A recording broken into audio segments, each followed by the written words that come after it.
Absolutely. I put whipped cream in my coffee. I'm a giant child. It's good. Hey guys, it's Tina.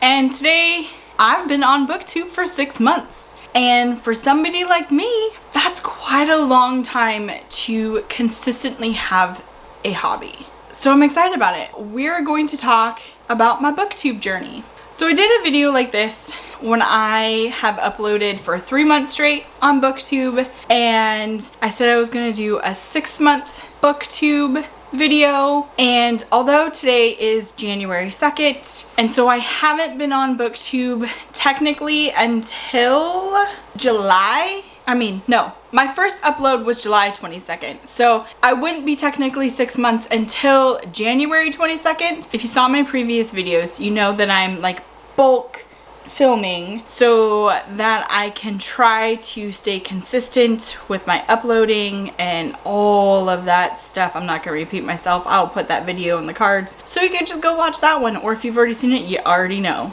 Oh, I forgot to see how many videos that I've uploaded. I wonder if, do I have to really count? 1, 2, 3, 40, 41. 41 videos as of today have been uploaded. Wait, no. Yeah, 41 videos have been uploaded. So if I look at my calendar, if I want to be super correct by the time this uploads, I plan on uploading 2 next week, at least 1 the week after, and then this one I'm hoping will go up on the 22nd.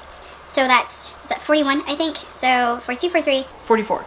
Hopefully this will be my 44th video uploaded. So I didn't go back and watch my old video of this. And the reason being, I feel like I'm not that much better, different, whatever. Like, I don't feel I've grown so much to make a huge comparison between that video and this video. When I hit a year, I will totally do that in July. I'll go back to my first video and be like, all of these things have changed, but I'm not gonna do that today. It's only been 6 months. I'm in the huge learning curve of filming, uploading, editing, all of that. I think I'm starting to find my style, but I'm not 100% sure. Again, I have ADD. I could 180 at any point in time and decide all of this I don't like and just completely do something different. If you're the kind of person watching this that likes like continuity, I'm not the one for you. I'm all over the place, spontaneous. I have ADD. It's just how it's going to be. I rewrote the questions that I did last time, and I'm pretty sure these are the same questions, or they're questions that I wrote in a different journal of what I wanted to do, but anyways. So I'm going to ask myself the similar or same questions that I had last time to see how far I've come. So first question is, what am I loving about Booktube? I think I've made some pretty cool friends. There's a few Booktubers that I talk to on a regular basis, either via the comment sections of their Booktube or my Booktube. There's a couple of Discords that I've started to follow now, and I've made some, connections, and there's a couple of other moms that I've made connections with. I wouldn't say we're pals, but it's pretty cool that I can talk to people about books, especially since I'm an introvert. I have a hard time being around a whole lot of people, and being around the people constantly is pretty draining. This is perfect for me because I can have a friend, and this sounds so horrible, and I know. I can have a friend when I want a friend, because you message something or you put something out there at Discord or you put something in the comments, and then when they have a chance, they will comment back, or when you have a chance, you will comment back. So it's like phone a friend, and it's so cool for me, and it's so amazing. And there's not a huge expectations, but there's still conversations about books. I don't know. I just could go on and on about that, but I'm just gonna say the friends that I've made are pretty cool. I could just stop here and not go further with this and just be happy. Question 2, what am I not loving? I think this is the same thing as last time, editing. I still am not a fan of editing. This is the hardest parts of all of this, is to edit my own videos. Well, yeah. edit the videos. I have now been with Premiere Pro, I think since the last video, the 3-month video, and I've gotten to the point where I'm pretty sure I can do the basics pretty well, but I don't know everything. And you have to have a lot of concentration and focus to edit for me. It's not something that I want to do, so it's hard for me to sit down and do it. And there's a point in time where I'm in the mood to edit, and then I only have one video to edit, and then I can't continue further. This is why this new way of filming may work better, because then if I go into hyper-focus mode, I can just bam, get it all done. But then if I don't go into hyper-focus mode, I have like 16 videos. I don't know why I'm stuck on the number 16. I have like 5 videos that I have to edit and then never get done. So that's gonna be a drawback. But editing, still, it's getting better. But that's still something I'm not loving. What have I learned? So I didn't start this booktube to gain a huge following. Honestly, gaining a huge following is super intimidating. I am happy. Oh, I didn't say the subs that I have at the beginning of the video either. I'll have to copy this and re-edit this. I have 67 subs, which I'm extremely proud of and super happy with. I know that other people that have been on Booktube for less time than me have more subs and they're growing faster, and amazing for them. So happy for them. They have the personality that can handle it. I don't think I do right now. I am not super insecure, but I'm a little insecure about this whole thing, and so it feels pretty comfortable for me to have the low sub count so I can feel that I can mess up and it's not detrimental. But I'm not in it for the subs, I'm in it for the fun hobby making friends type things. So I didn't realize that it would actually kick if I lost subs. I thought before I started this that it wouldn't matter if I lost subs. I mean, I'm the kind of person, if you don't like me, that's fine. I am not everybody's cup of tea.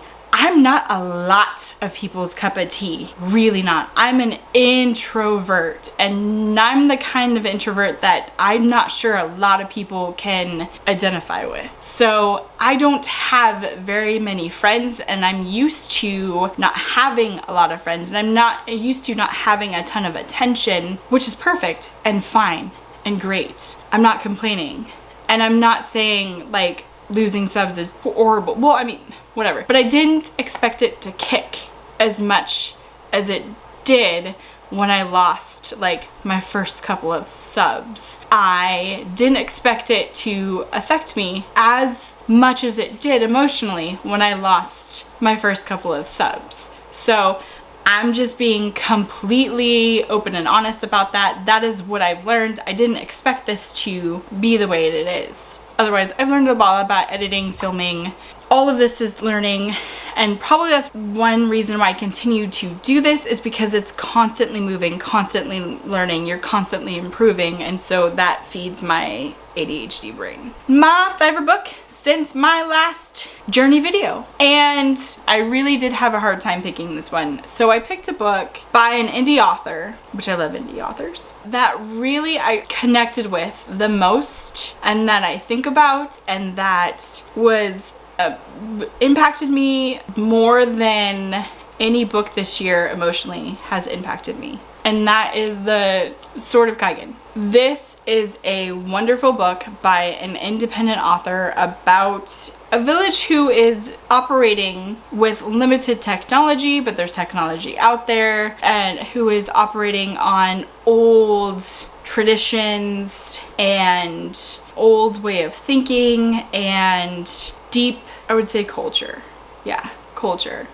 And then we follow a mother and a son. The mother has been outside of this village, and she has seen the world, and she has seen technology, and she has seen how the rest of the world operates, while this little village basically has a lot of propaganda about how the rest of the world views them and how the rest of the world operates and what happened between their village and other areas of the land or of this world. She marries into one of the high predominant families that their children are supposed to be like the keepers of this village. They're supposed to protect the village. They're supposed to train the next generation of warriors. They're supposed to be like this massive presence with these badass warriors, and everybody looks up to them, and basically the whole village, or not the whole village, there's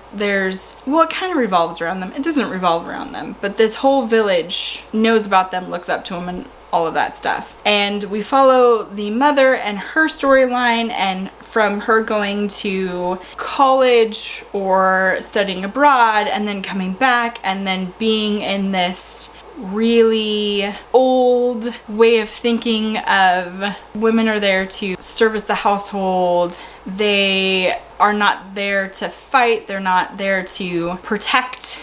That's the man's job to protect, and just that, you know, that old way of thinking. And then we also follow her son, her eldest son, who has grown up with their traditions and their legends and their stories, and is figuring out his own way through life, and also starting questioning some of the things he's been told throughout this whole childhood. And it is just, I don't know, it's an impactful story. It made me cry, which doesn't happen a whole lot in a fantasy series, like a fiction story that's supposed to make you cry and hit, obviously. But this one made me cry and could totally identify with the whole motherhood. Although there is a ton, there is triggers. This talks about abuse, rape, miscarriage, a couple of other things. So make sure if you want to read this, make sure you research all of the triggers and make sure you are fully aware of what's in it before you read it. But this was like my most impactful book in the last 3 months, I would say. That's it. That's all. I believe, yeah, that's all I got for right now. If you like this video, hit the like button. If you want to see more videos from me, hit the subscribe button. If you want to see every video from me, hit the bell. And if you have something to say, comment below. Bye. I'm still in the huge learning